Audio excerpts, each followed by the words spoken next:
You are now tuned in to the Casual Wrestling Podcast. Let's go. Casual fam. What's up? Let's get it. Ay, keep it casual, keep it casual. We don't need no scripted show. Kicking back, call the match, how the camel roll. Ain't no drama, we just talking what we actually know. If you feel that energy, you already know.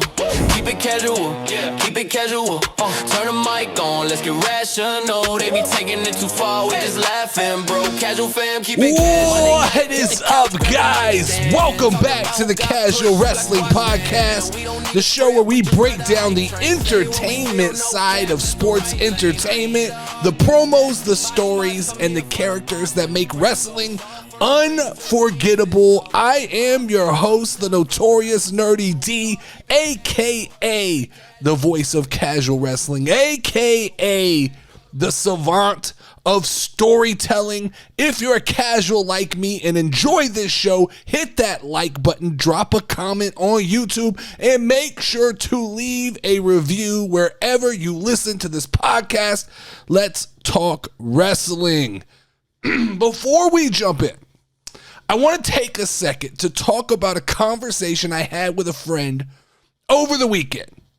We were talking about this podcast, and he asked me, hey, Nerdy D, what makes you a casual fan? And this is a question that I've answered a million times, but he asked it in a way that really made me stop and think. He said, if you had to draw a line in between the IWC and casual wrestling fans, where does that line lie? And I took a second before I just jumped in and responded. I took a second to really think about what it boils down to.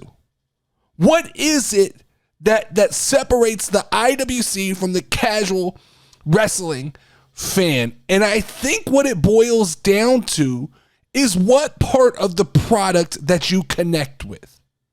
Wrestling is a beautiful mixture of two very important elements. On one hand, you have the technical aspect, the choreographed fighting of professional wrestling. It is the dance that is performed between two superstars. But on the flip side, you have the entertainment, the story, the promo, the backstage segment, the drama. And you need both of those to have a good wrestling promotion. You must have story and you must have a good dance. And I think that's the line that really divides the casual wrestling fans from the IWC. It is sports versus entertainment. And I think that guys like me, casual wrestling fans, are invested into the entertainment side of professional wrestling. I watch for the promo. I watch for the story. I watch for the surprises, the drama, the theater. I watch football and basketball and UFC for the sports elements. But WWE is my Grey's Anatomy. It's my soap opera. Whereas I think that the IWC see it as a sport. They see it more as a technical operation. They watch for the athleticism. They like to see the flips, the suplexes, the botches. They like to call out every little element of wrestling that they see.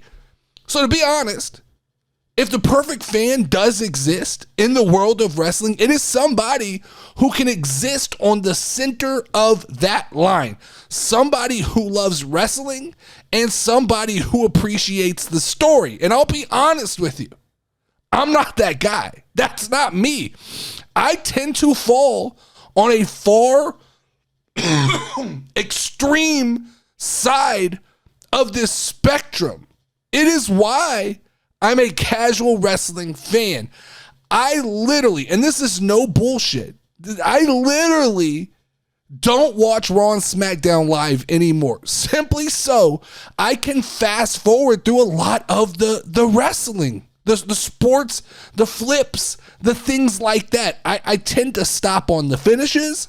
I like to watch the promos. I like to watch the backstage attacks and the interviews. And I usually will watch most of the big main events that have a story payoff.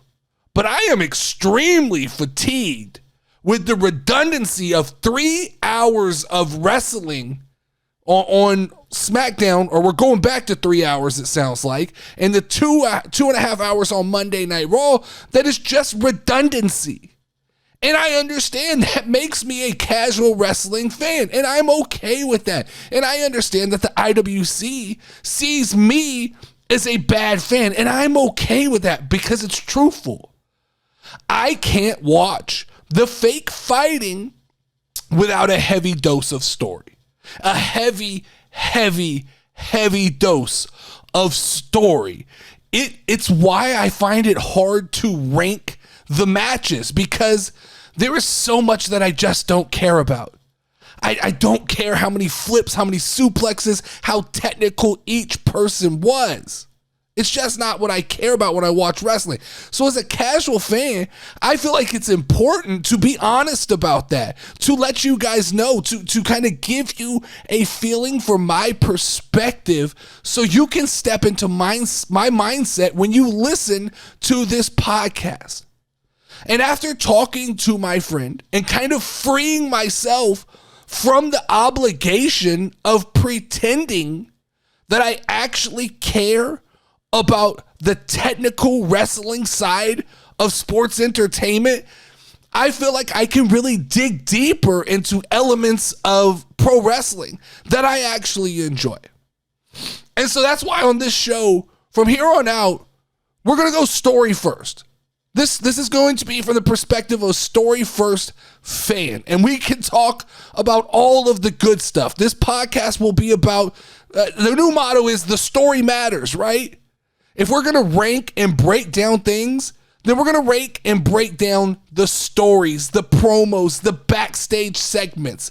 That's what we're going to do. And we're going to start this episode by breaking down the main event of Monday Night Raw versus the main event of Friday Night SmackDown and see which one had me more locked in this week. So let's start with Friday Night SmackDown that I titled Drew McIntyre Joins the Vision.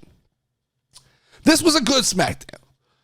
This was the moment that kind of glued everything together heading into War Games. With Survivor Series on the horizon, we needed something to kind of lock us in. And Paul Heyman showing up on SmackDown, it kind of woke me up because, he's getting the villains together. He's getting the band back together. Now we have Bronson Reed, we have Braun Breaker, we have Logan Paul, we have Drew McIntyre, a lot of my favorite heels in the wrestling business, and they're all standing tall in the center like a movement of chaos. And it feels like this injected some excitement into my veins. And sometimes the motivation for me to watch, it doesn't need to be Shakespearean storytelling. It can just be as simple as, hey, let's get the bad guys together and let's let the bad guys be bad. And I think that's where we're at with this Survivor Series. When wrestling kind of embraces that mentality, that is wrestling at its best. Let the bad guys be bad. Give them a clear, defined perspective of evil, of trying to do bad, of do wrong. And when you look at Bronson Reed, Braun Breaker, Logan Paul, and Drew McIntyre, they are all clearly, we have no tweeners. These are clearly defined heels. So we talk about SmackDown. We talk about that episode on Friday. I'd say I'm grading this on cliffhanger / payoff, entertainment value. You can get a surprise bonus. Okay, that's the way. So there's a scale of 0 to 5 on cliffhanger payoff, 0 to 5 on entertainment value, and then you can get a bonus for any big surprises. So Friday Night SmackDown, I'd say the payoff for that episode was about a 4.5 out of 5. One of the better SmackDowns that we have seen in a long time. I felt rejuvenated. It felt like Survivor Series has kind of picked things up.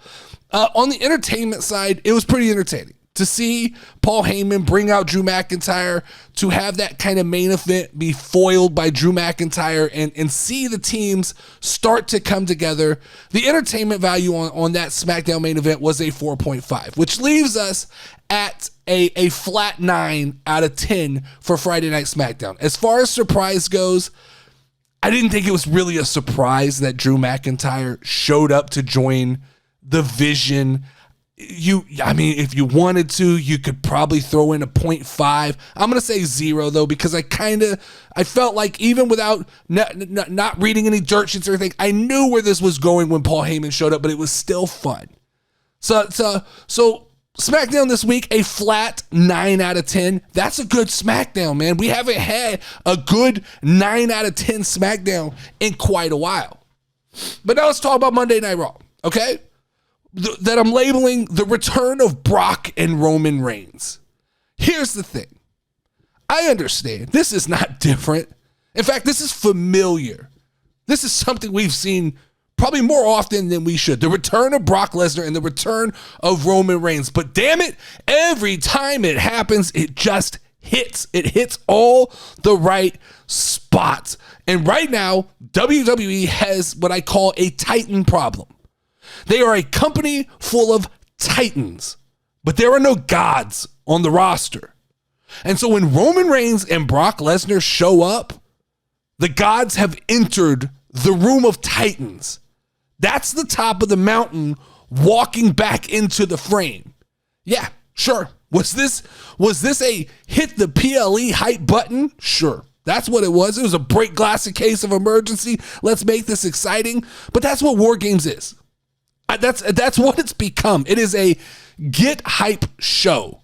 And if you fight that, you're going to be miserable. And I've tried to fight it. I've tried to make myself have some kind of logic going into a War Games, and it just doesn't happen. This is the All-Star game. If we're now talking about wrestling as, metaphorically another sport, the Super Bowl is WrestleMania.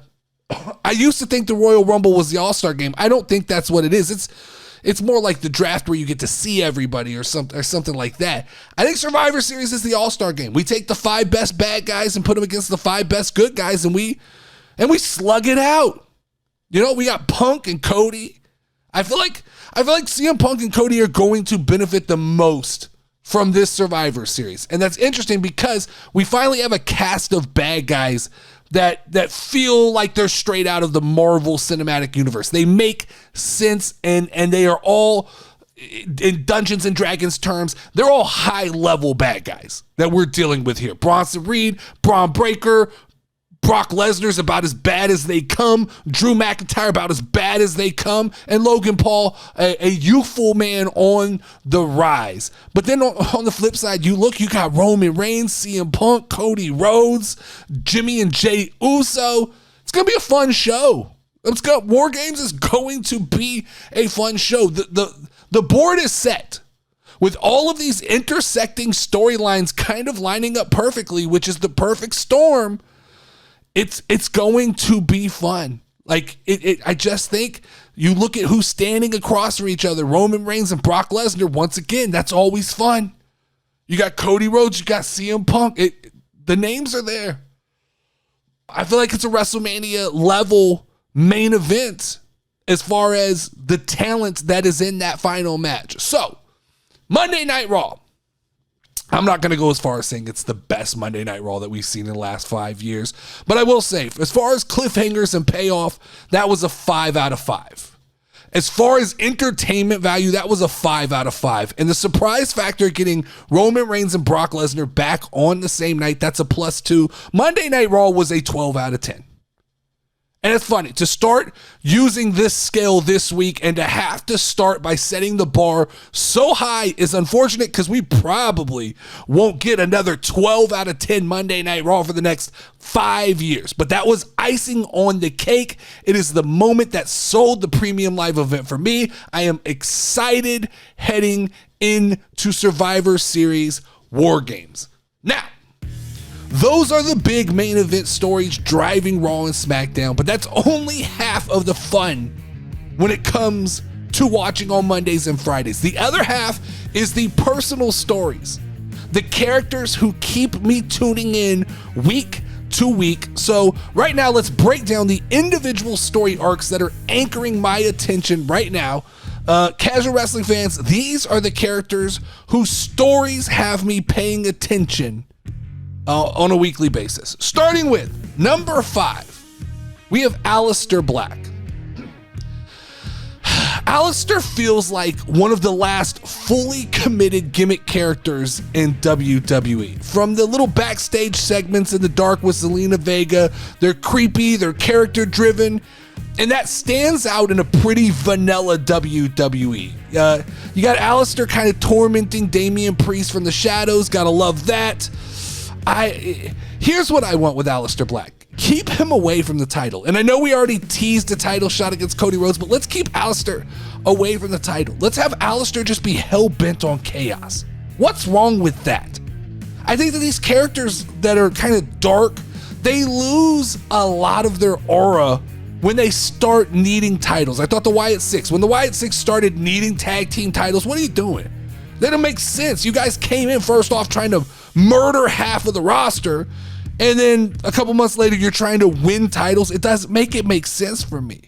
So with Aleister Black, let's keep him out of the title picture. Let's go from Damian Priest to whoever's next on that list, and let's just have him like an assassin take out superstar after superstar after superstar until finally that aura hits a place where it's undeniable, and we have to give him that title opportunity. So Aleister Black at number 5.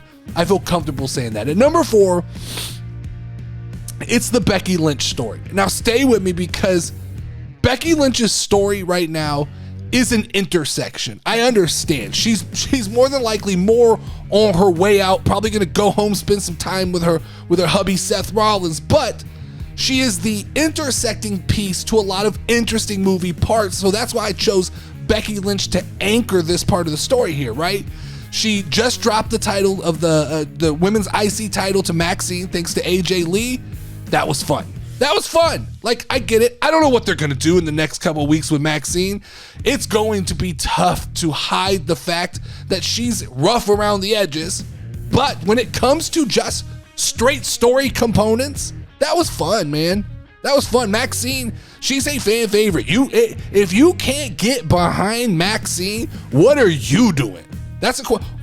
What's going on within you if you can't be a fan of Maxine? So when we talk about Becky Lynch, you got to talk about Maxine and the passing of the torch with the title. You also have to talk about one of my favorite wrestlers of all time, AJ Lee. So when we talk about Becky Lynch, she's so many things at once, right? Passing the torch, helping AJ kind of ease back into the ring, still keeping the Becky Lynch legacy flame alive. It is, while it's a transitional story, transitional doesn't mean boring. It usually means important, and it means that Becky Lynch is kind of a very heavy piece, important piece of the women's division right now in kind of ushering in this new wave of talent. So Becky at number 4. At number 3, I'm gonna go the Drew McIntyre story. And stay with me here, because Drew, to me, is one of the most fascinating crossroads in WWE. Because Drew, on every piece of paper you can look at, he deserves a world title run. You cannot deny that. This man has deserved a world title run for the last 5 years. But he hasn't got it. And he hasn't got it because of one name, and that name is Cody Rhodes. Cody, the chosen one, Rhodes, the company thoroughbred, the storybook hero. So now we're down to kind of a make or break moment when it comes to Drew McIntyre. Can he finally win the big one and become a legendary villain? Or will he lose to Cody again and become maybe the biggest what if guy of all time? What if Drew would have got a legendary title run? What would that mean? What if Drew got an epic heel title run? What would that mean for SmackDown? What would that mean for WWE? And a question right now to me is this the end of the Drew McIntyre story with Cody Rhodes? Or is this just the first chapter of Drew McIntyre finally ascending to the top of that mountain, becoming one of the gods, and carrying this title maybe into WrestleMania, maybe into a big... Does Triple H have the faith in someone like Drew McIntyre to put that strap around his waist when you're in that important season?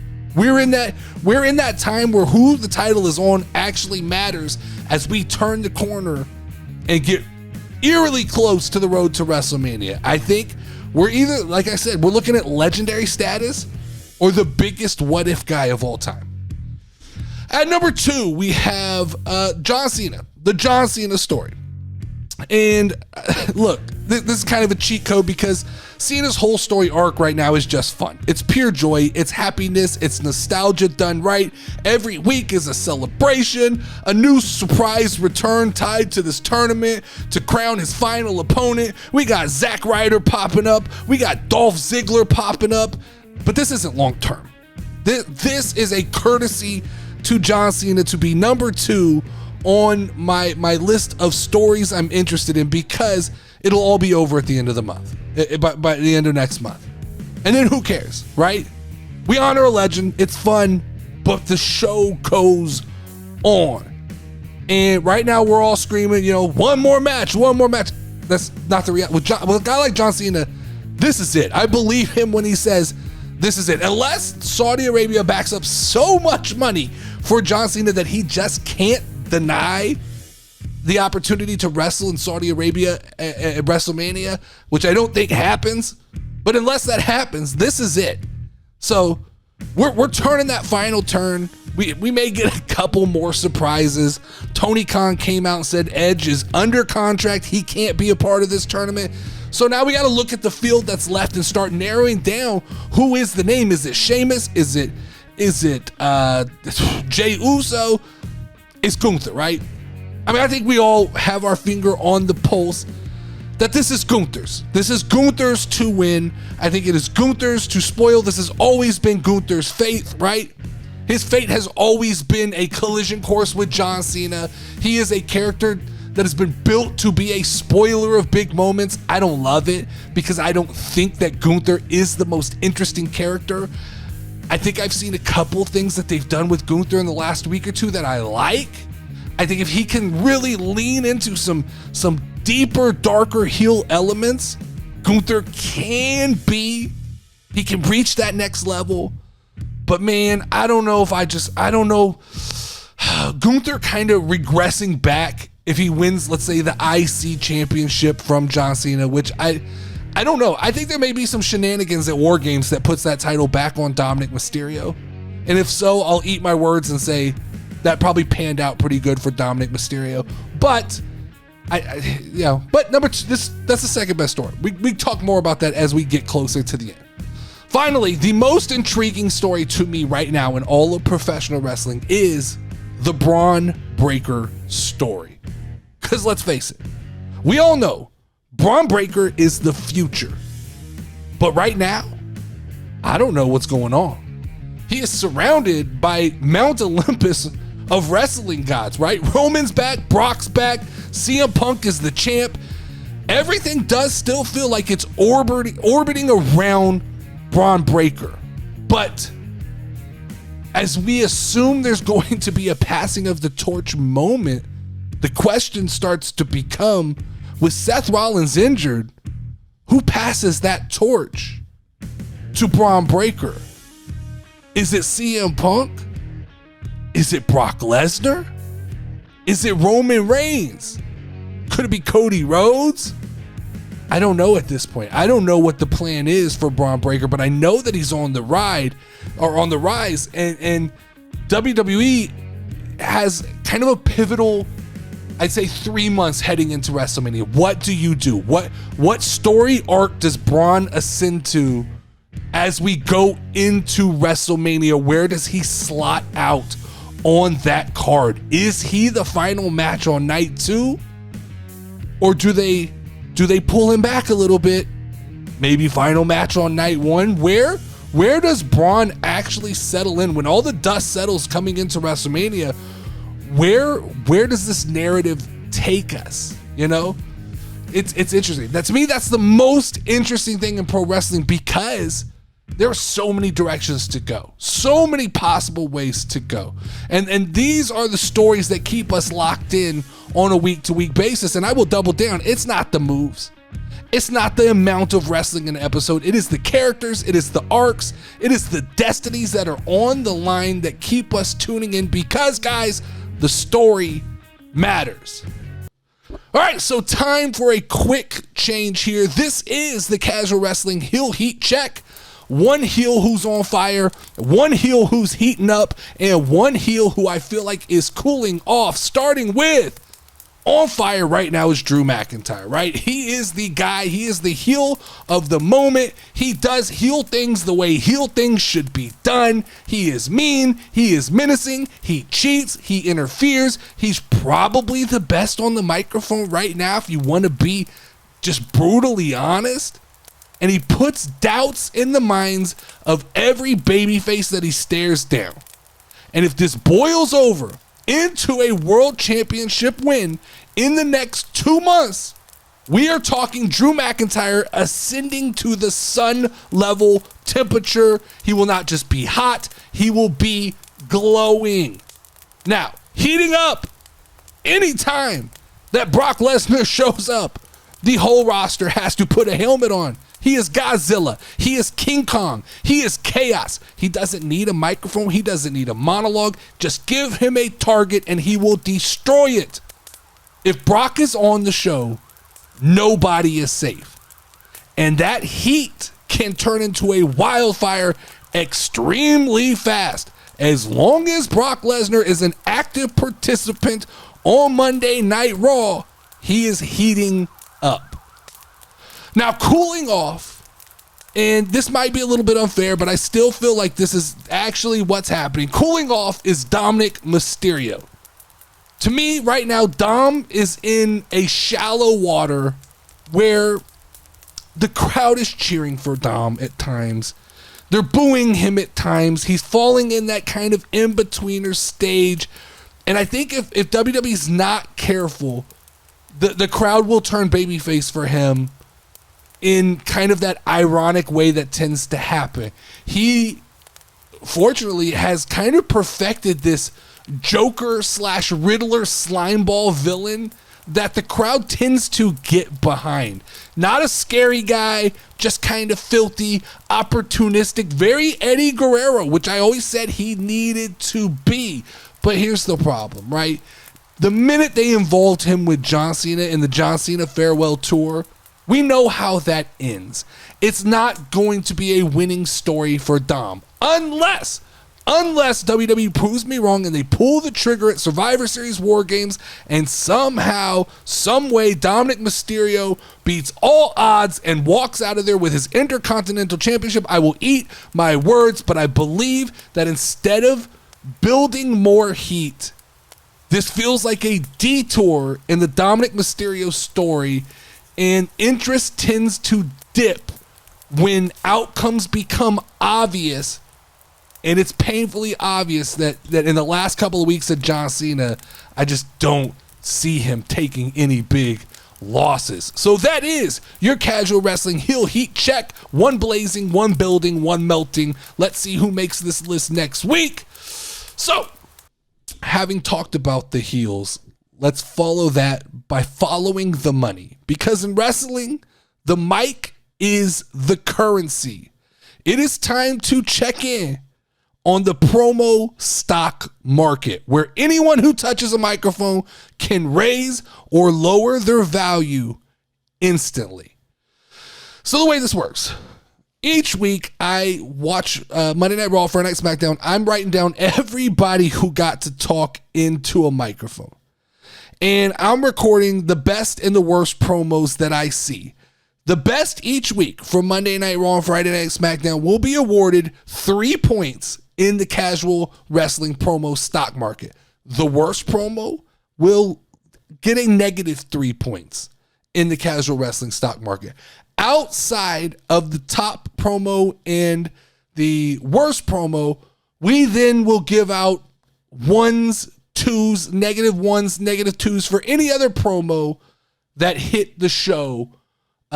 No matter how long they talked, as long as they grab a microphone, they get some points. So let's talk about who's trending up on Monday Night Raw right now. Trending up on Monday Night Raw, this should be no surprise, is John Cena, right?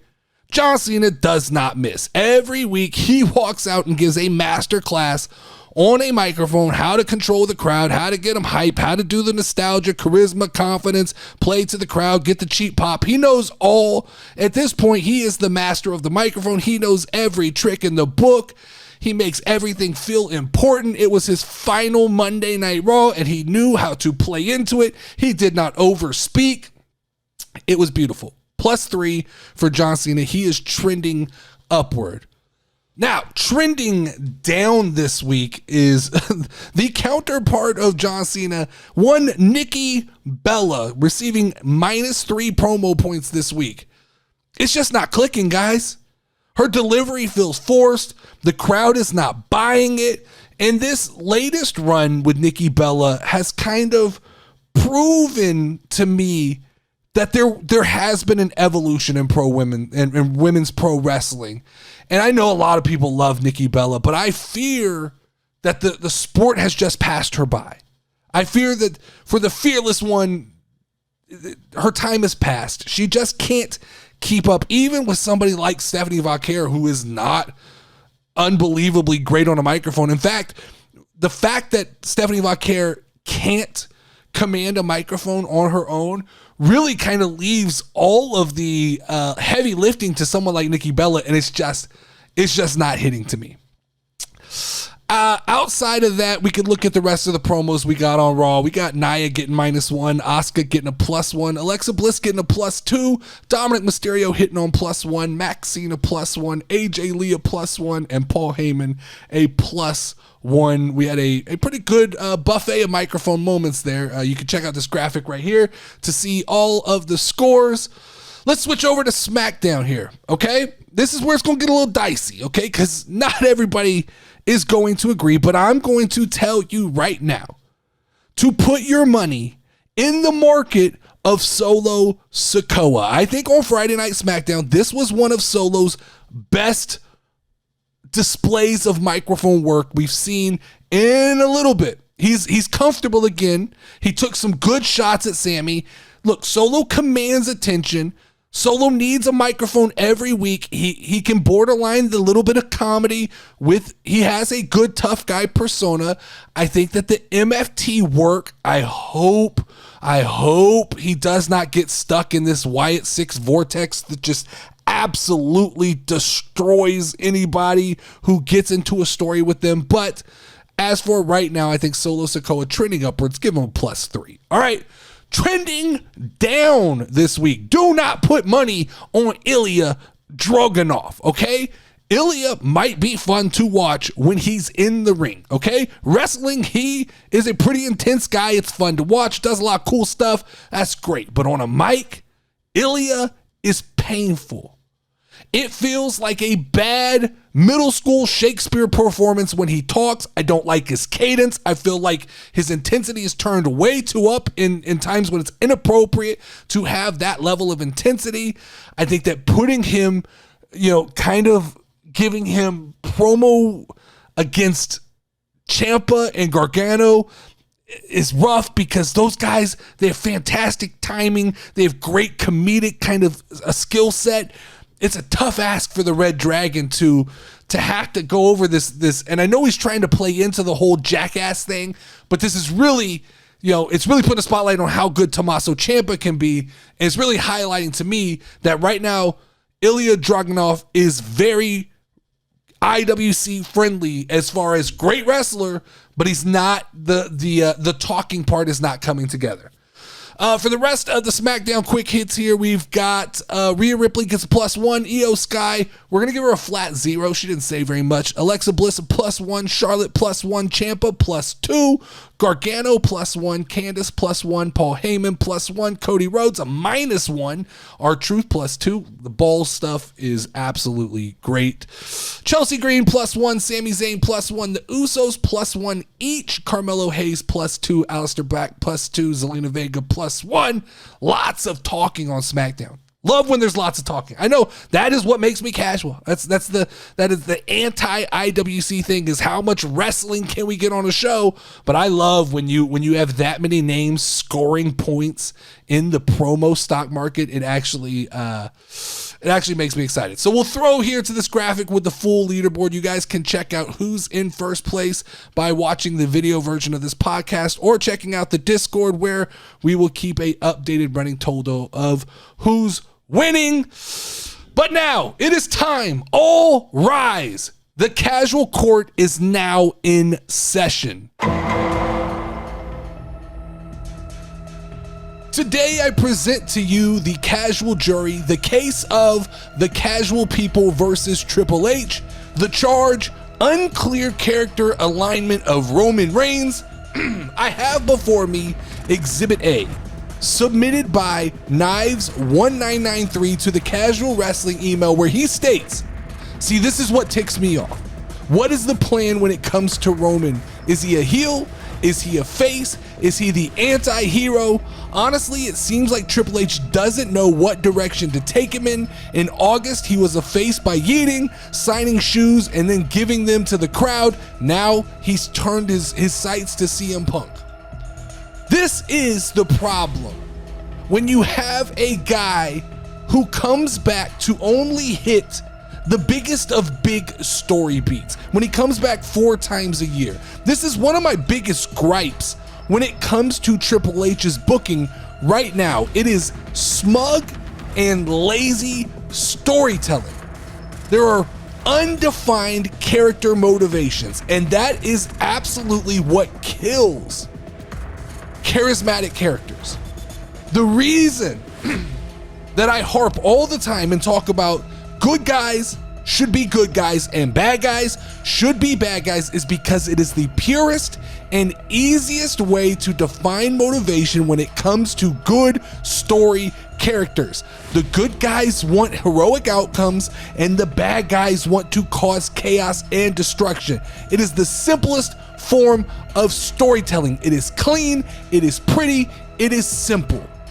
When you play this game that there are no real heels, there are no real baby faces, everybody can just have motivations that are somewhere in between those lines, you immediately have to be careful about losing the defining characteristics that give these characters motivations, therefore making them interesting.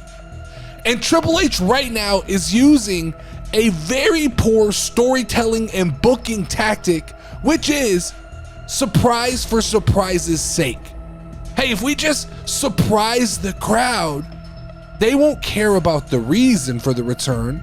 They'll just be excited that Brock Lesnar's back, that Roman Reigns is back. But I call bullshit on that style of booking. When we last saw Roman Reigns, just like Knives said, he was signing shoes, he was yeeting, he was slapping hands with the crowd. He looked like, by definition, he was a babyface. Now he comes out, stands toe-to-toe with Brock Lesnar, which aligns with being babyface, but immediately then turns his sights to getting into the face of CM Punk and telling him, I don't have to stab you in the back, I will stab you in the chest while I look you in the eyes. Those are not the words of a babyface. Now I get it, you can play the in-betweener game, but Roman doesn't have the motivations of an in-betweener. So Triple H, you have to define for us, why does Roman Reigns keep showing up? Why does he keep coming back to WWE? Does Roman Reigns seek revenge on Paul Heyman? But if that's the case, then wouldn't he live on the enemy of my enemy is my friend? If I'm going to join CM Punk's team, I might as well figure out a way to get along, right? Is his motivation to be champion again? Well, it seems like a waste of time to even get involved in war games if your plan was just to go after a title. Is it to protect the bloodline? Is it to protect the Usos? I guess that reason could exist, but it just doesn't feel like that's Roman Reigns. They almost play him a little too selfish for that to be the reason. And now, a reason has to exist. That is what makes somebody interesting. But Triple H is walking this line where I feel like he goes, yeah, it's just all of the above. Just pick and choose, crowd, whatever you like. Roman Reigns is back and you should be happy. Don't think too far into it. But that's not how storytelling works. We talk about the importance of storytelling when it comes to wrestling, and you can overlook a lot of details within wrestling storytelling, but there still has to be motivations. That is what made the Attitude Era so special, was that characters by definition had motivation, right? The Undertaker wanted to do what we called Undertaker things. Stone Cold came to wreak havoc and raise hell, right? The Rock was loud and charismatic, and it was about being the best. That was, by definition, the motivations of these characters. And Triple H is not defining guys like Roman Reigns right now. And I'm telling you, the simpler you create motivations, the better it is for storytelling. So Triple H, you gotta tell me, right now, someone tell me, is Roman Reigns babyface or is he heel? Is he pursuing a title or is he seeking revenge? Is he protecting his family or is he building his legacy? You gotta, somebody define for me what he's doing. And the same can be said about Brock Lesnar if you want to be real honest, because the question can be asked, is he just Paul Heyman's attack dog? Is he just come back when Paul Heyman needs that fifth member? And how does Braun Breaker deal with that? How does Braun Breaker feel? Because that was kind of the role that Braun Breaker was taking on. You've got to define the motivations of these characters, and a little bit of clarity goes a long way, Triple H. So, on the account of unclear booking in the first degree, I find Triple H guilty on this charge, and I implore him to define the roles of Roman Reigns, Braun Breaker, and Brock Lesnar in the next 3 weeks. Now, we reserve the right to reopen this case at a later date, but for now, this case is closed. All right, before we get out of here, let's do a little bit of some housekeeping. Round 1 of Baddie Mania continues. It is ongoing. You can vote in the Discord to have your voice heard. We're not going to announce every first round match on the podcast. That is a Discord thing. If you want to be a part of it, jump into the Discord right now. It's a chill place. There's no arguing. It's not a hostile wrestling and violent. It's not a lot of IWC. You could just go in there, have fun, do some voting and stuff like that, and chill and hang and talk wrestling. As for how we're going to end the show, we are going to give out a CCA award this week. That is a Casual Choice Award for the biggest moment of the past week of professional wrestling. And the nominees this week are the return of Zack Ryder, the return of Dolph Ziggler, the return of Brock Lesnar, and the return of Roman Reigns.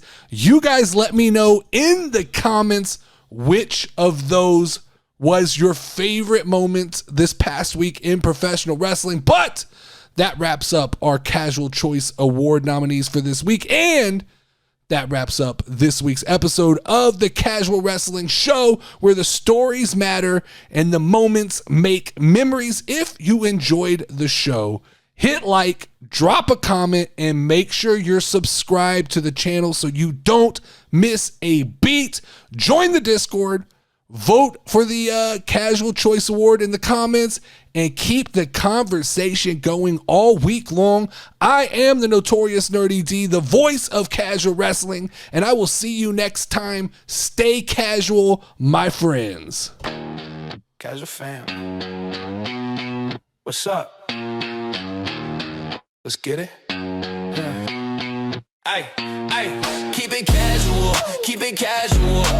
We don't need no scripted show. Kicking back, call the match, how the camel roll. Ain't no drama, we just talking what we actually know. If you feel that energy, you already know. Keep it it casual, keep it casual. Turn the mic on, let's get rational. They be taking it too far, we just laughing, bro. Casual fam, keep it casual. Monday night, hit the couch, grab a mic stand. Talking about who got pushed, who got squashed, man. We don't need a script, we just ride the hype train. Say what we feel, no cap, that's the right lane.